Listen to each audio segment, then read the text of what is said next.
Okay, so today I'm going to be preparing lamb. I love this type of meat because I find it very easy to digest compared to beef. I prefer the taste too. It's readily available here in Sicily. It's easy to get this meat. It's also naturally raised. They don't add antibiotics to the meat, and they also feed naturally on grass. So it's a very good quality lamb that I am able to source in the market. And I will first sear this on the cast iron frying pan.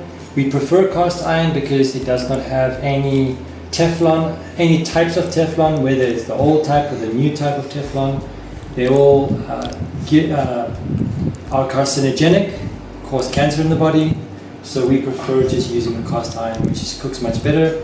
And then I will put the lamb into a pressure cooker, which actually is rubberless. There's no rubber on this. It just fits in here. It's a Swiss-made pressure cooker, very efficient, and also doesn't have plastic in it, which is great. And I'll probably boil it on a very low temperature for about 2 hours with just a little bit of water, probably about 2.5 cups to 3 cups of water on a very, very low temperature, and try and reduce all the water so that I have the meat still crispy at the end.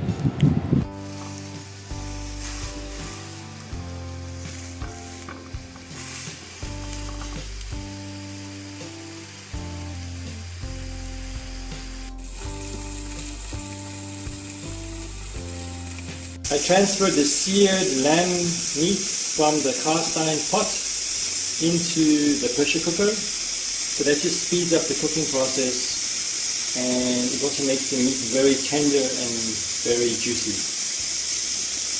This is the finished product. I added some carrots, red pepper and tomatoes just to absorb the fat of the meat, and it just balances the flavor. I ate some of it already, but this is the rest of it here. Finished product. Nice and tender and soft lamb.